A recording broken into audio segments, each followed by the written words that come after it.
Hi guys, my name is Josh. I'm 19 years old. I'm from Victoria, BC, and right now I'm at Elk Lake. Yeah, if you can see it behind me. Super excited just to be here and just talk about how God has worked in my life in the last few months. And yeah, I'm going to share some of my time at Capernwray. I was overseas in New Zealand for 2 months and then came back because of COVID. And just going to talk about how, I really grew close to God in that time, and just some things we're going to share with you. And I'm just going to read from John chapter 15. Chapter 15 goes, "Remain in me as I also remain in you. No branch can bear fruit by itself. It must remain in the vine. Neither can you bear fruit unless you remain in me. I'm the vine, you are the branches. If you remain in me and I in you, you will bear much fruit. Apart from me, you can do nothing. If you do not remain in me, you are like a branch that is thrown away and withers. Such branches are picked up, thrown into the fire, and burned. If you remain in me and my words remain in you, ask whatever you wish and it will be done for you. This is to my Father's glory, that you bear much fruit, showing yourselves to be my disciples." So I'm just going to talk about these verses a little bit and how God's really spoken to me through these verses. So we're going to start off with how, just like talking about the verses, how Jesus is the true vine, how we just have to remain in him and how he'll remain in us, and just how we got to be totally dependent upon him in everything we do. And to know that without him we can do nothing, that he is our source of life and he is everything that we need is found in him.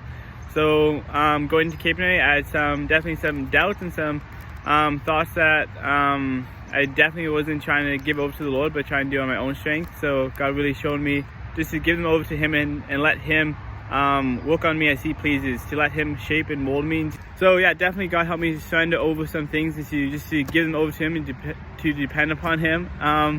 Definitely need just to seek the Lord for who he was, and just to let him speak to me on things that he wanted to speak to me on, not to just to box him in, and just to not to focus so much on what I thought God wanted me to do, rather than just letting him speak to me on what he wants. So I was at Capernwray for 2 months, planning on 6 months, but then COVID happened, so that was a big bummer. Definitely big bummer, definitely. I had to pack up my bags. Literally we found out one day, literally flew out the next day pretty much, and it was definitely disappointing. Definitely I was kind of upset. Supposed to be there for 6 months, so it didn't work out. But obviously God had other plans. So just going to read through a little bit of Job, and just to see how God has really used that book just to really speak to me as I came back from Capernwray. I'm just going to start at Job chapter 1. This is Job chapter 1 verse 20. "Job stood up and tore his robe in grief. Then he shaved his head and fell to the ground before God. He said, I came naked from my mother's womb, and I will be stripped of everything when I die. The Lord gave me everything I had, and the Lord has taken it away. Praise the name of the Lord." In all of this, Job did not sin by blaming God. Okay, so a little context for this is that this is the story of Job. You know how God took everything away from him, all his livestock, ox, sheep, all his kids, everything was pretty much taken away from him. But still, he praised the name of the Lord and didn't blame God for this.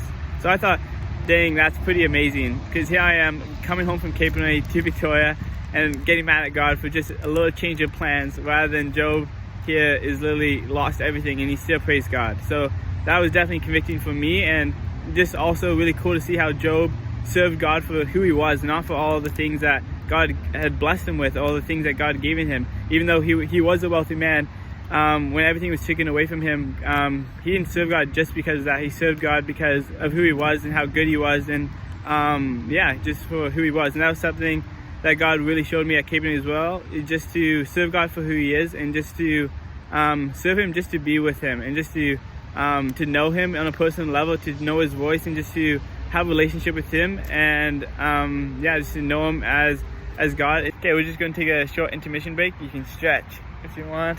I'm just going to have a little Timmy's. Always a good little... Mom got me some Tim's this morning with the new cinnamon buns. If you haven't, try it out. Yeah. Oh, that's good. Okay, let's get back to it. So, I'm going to be a little bit later on in Job as well.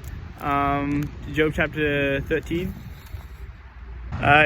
So Job says this: "Yes, I will take my life in my hands and say what I really think. God might kill me, but I cannot wait. I'm going to argue my case with him." And then later on, "Oh God, there are 2 things I beg of you, and I will be able to face you. Remove your hand from me and don't terrify me with your awesome presence. Now summon me, and I will answer, or let me speak to you, and you reply. Tell me what I've done wrong. Show me my rebellion and my sin.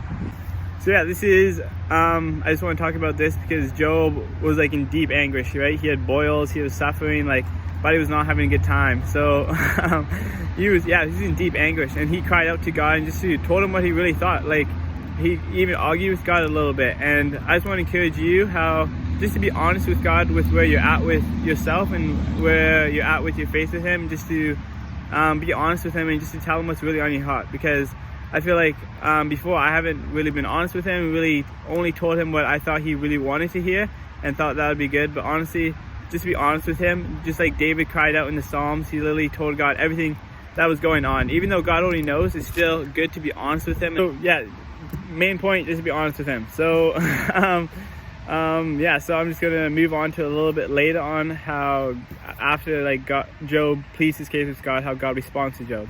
So that's later on in chapter 39. So God responds to Job with this: where were you when I laid the foundations of the earth? Tell me if you know so much. Do you know how its dimensions were determined, and who did the surveying?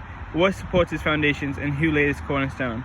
So God just goes on like this and keeps going on of like who made the donkey, who made the oxen, who made all these different animals, and who tells it to snow and hail and all that. And it was convicting to me because I was kind of questioning why God really sent me home from Capernwray. And that was like, man, like I don't know everything. God is God and his ways are his ways, and he knows best. And it's not for me to question where he's going, what he's doing with this, but I know he has a purpose for it, and he's going to use it for a good reason. So that was really cool how God responded to Job with that, and definitely was convicting to me just to know that he's in control, that he's made the whole earth. This is not a surprise to him. He knows everything, and just to really trust him in that. Okay, so that pretty much wraps it up for today.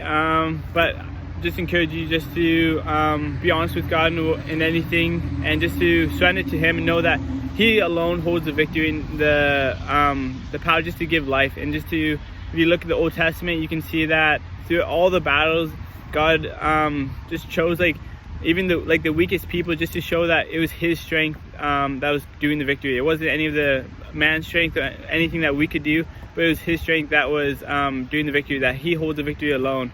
So that would just encourage me just to know that I can't really fight my battles on my own, but I need to depend upon God and just to really surrender to him and to surrender to his will and to do what he wants. And just even during this time, I just encourage you just to spend time with God, because he's a living God and he's active. And as you search for him, you would truly find him, and you would truly he's living. He's not dead, so he's active. So if you read and search for him, he'll respond to you, and that he's like inside you and is ready for a relationship with you. So I would encourage you just to go out, just seek God in everything you do, and just to just to be real with him in everything you do.